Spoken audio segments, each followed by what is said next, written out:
How did you feel before you start exercising? How did I feel before I started exercising? I felt fat, lazy, lethargic. I felt really self-conscious about the way I looked. I used to love going out, trying on clothes, buying clothes and things. I didn't want to do that anymore.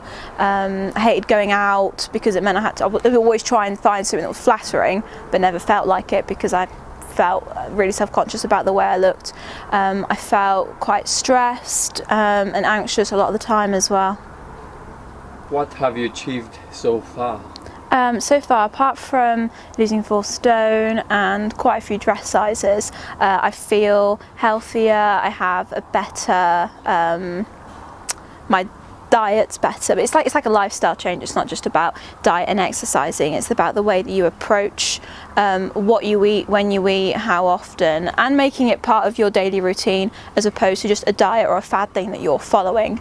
Yeah, I feel happy again in my own skin. Back to how I felt before I gained the weight. I love going out trying on clothes now because I feel like things I want to wear look good on me again. Obviously feel fitter, I have more energy, I don't feel as anxious and as stressed as I did before.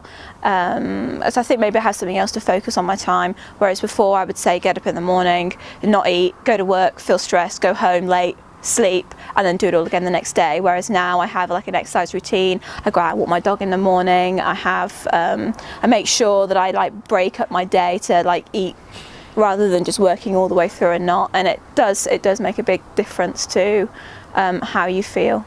The other thing that I've realised, especially since doing this, is although personal training isn't the cheapest thing in the world, it is so much cheaper than wasting your money on like fad diets or like the slim fasts, other exercise programs you buy off the internet where you don't have the actual motivation to do them. If you do have that motivation, then great, but most people don't.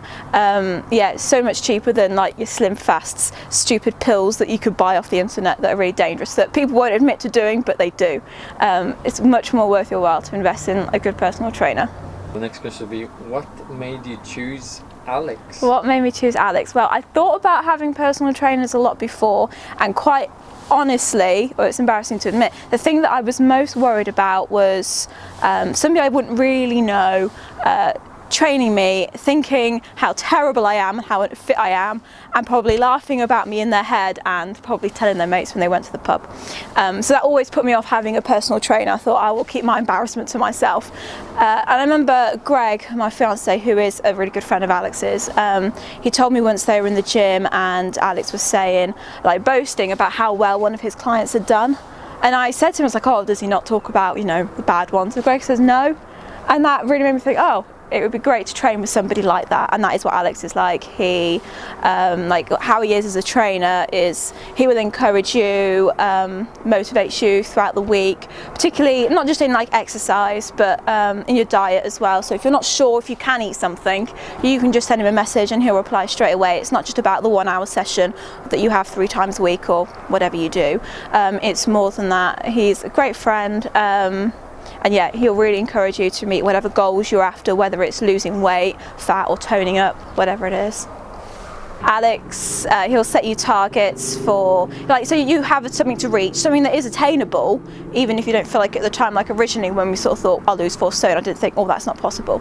But then once I reached like the 2 stone goals, that actually this is possible, and Alex will do that with you. It's so easy to get yourself stuck in a rut where you think, oh, I'll do it tomorrow, or I don't feel great today, or I've had a really crap day, I'll eat this chocolate. That happens all the time, but it's about getting yourself out of that, and once you have started it, it gives you the motivation to continue. I mean, I have a cheat meal once a week, which is on a Saturday, and I eat whatever I want for about an hour or drink whatever I want, and when I do feel like craving or I feel really rubbish, that's what I look forward to. You know, you don't have to indulge in the moment. And I must admit, now that I eat better all week, when I do eat my usual rubbish on a Saturday afternoon, I usually do feel pretty bad afterwards. It makes a massive difference eating carbs and sugar when you don't actually eat that during the rest of the week. You can definitely feel the difference. My message to other people that thinking about doing it is just do it.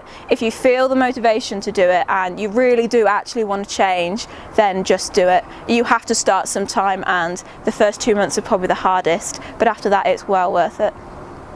I didn't mention about all the packs of Oreos he eats, how he demands cake. Yeah, I know.